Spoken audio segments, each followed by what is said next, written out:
I would have never thought that I would ever be at the point in my life to be able to say that I'm playing my fifth Coachella. Um, yeah, I don't know what to say other than that I'm really really grateful and still can't believe that I get to do this and people show up. It's still a miracle to me every single time I play a show. I still expect to go on and nobody being in front of my stage. I don't think it will ever change. It does actually feel different every time, and I think this is sort of special to Coachella. I think what makes Coachella so special is that artists are doing everything in their power and budget and beyond to put on a show that is unforgettable, unique. People take risks. I certainly am. Um, and just trying to do something memorable and give people an experience that they will never forget. I think every single slot at Coachella is special for different reasons. You know, the sunset is special. The opening slot is really special. I've done it. It's awesome. The 1 p.m. the 2 p.m.s, they're awesome. The late at night slot that I got this time is unbelievable. I mean, we were all shocked by the amount of people that were there. So it's every single slot and time you get to play Coachella is a special one. You can create intimacy with a speech. You can connect with the audience no matter if they're the third delay tower right in front of you or where they are. As long as people find a way to latch onto you emotionally, however that happens, musically, with just a speech, with an intimate, quiet song, there's a million ways to do it. I really have to say, I felt so connected to the crowd from the very first second I stepped into my booth. I don't know why that was. I read online that the crowd was really boring from a lot of people, especially weekend one, which sort of has the reputation of not being super energetic. So I had prepared myself for not the most energetic crowd, and from the very first second I stepped up, I saw everybody engaged. So I was like, I don't know, maybe this was the right temperature, the right time, the right slot, whatever that may be. But I felt really connected to the audience that show. I have to really admit that I don't really know what's hot, and I'm not really in the loop. And I noticed this when I talk to people who really are in the loop, and I just noticed that I just don't really know what the pulse of the world is at all times. But what I really do know is what I love and my genuine passions, and that doesn't have to be the zeitgeist of the planet to connect with the audience. I think as somebody in my shoes, it's also my job to take risks, to bring artists that fans either don't know or don't expect, to play the drums, you name it. Do things that aren't necessarily the reason why people came to see me, but possibly leave with a little bit of gained love for live music or orchestra music or whatever that may be. So I think there's a way to be an artist without really necessarily knowing what the world wants. And in some shape or form, it is almost more genuine to not know what may or may not be successful and just do what you really love. And maybe it's not going to connect that moment, but maybe it's going to connect in 3 years or 10 years or 20 years. It doesn't matter as long as you're doing it for the right reason. Eventually, it will find its path to the ears of whoever wants to hear it. I never think of them that way for myself. I never think of I'm going to give people the song that they've been waiting for to hear live for so long, because I can't put myself into the shoes of everybody. I can put myself in my own shoes, and when I went to concerts throughout my whole life, something I've always hated is when bands or artists didn't want to play their hit music, and that they would only they almost felt too cool to play their big songs. And it always bummed me out because I really wanted to hear them. I was that guy that wanted to have that special moment to hear that song that I've been waiting for. So I love when artists play their hits, to say it blunt.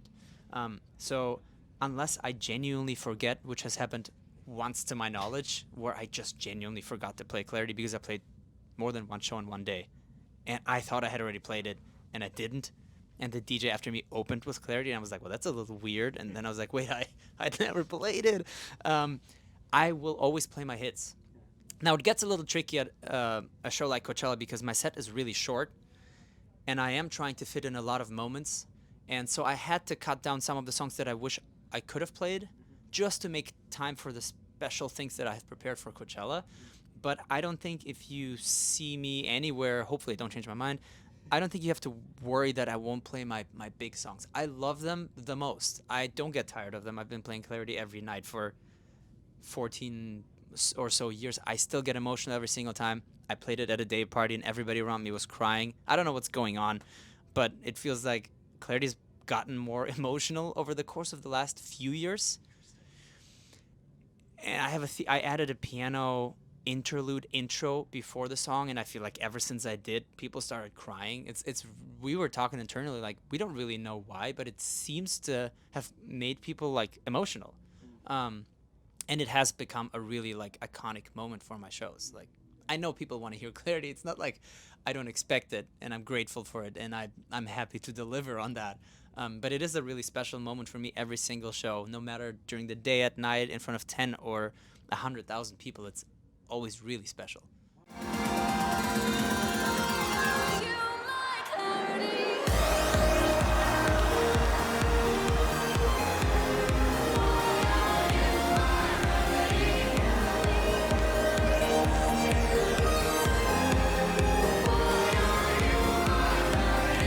Oh, what makes a song timeless? I mean, this is a question I've been kind of chasing my entire life.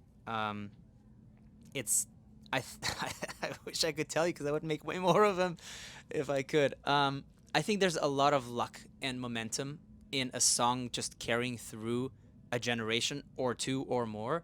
Um, when I made Clarity, that entire album, I think you can go back to interviews from 15 years ago. I said, I'm hoping to make an album that I look back on 20 years from today and be just as proud as the day I made it. And I can't speak for the 20-year mark.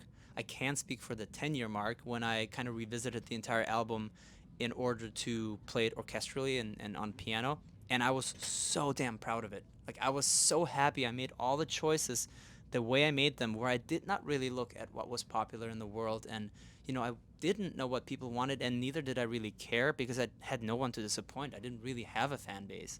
So it's a little bit easier to kind of forget about everyone else. But I just made the music that connected with me, and you're the first instance that has to connect. You can't expect everyone else to connect to something that you genuinely don't connect to. So you got to start with yourself. And then there's just a big universe gamble lottery, and then it either becomes or doesn't become one. I sometimes don't know why certain songs become big and why certain don't, but yeah, I hope that in 10 years we can have another interview and talk about how Clarity has become timeless. We'll see. Back when I was in my parents' basement, sort of aimlessly just making music for the love of making music, not even thinking that was going to be my career because I was in a band, I would have never guessed that I get to play a stage like this. And I even less so would have never guessed that I'm going to get to bring out special guests that are all the artists that inspired me to make the music I make today, and that my brother and I grew up with and basically learned music through. So that really is the full circle moment for me. To be able to bring my heroes out with me to support me is the most special thing on the planet. What haven't we seen? I haven't scored a full movie yet. It's something that I would love to do where, however many years I would have to take, I would love to really dive extremely deep into the creation of a score. I would love to score a video game from the ground up and sound design a video game. There is always this thought bubbling in my team of potentially one day doing a full band and performing my music live with a band.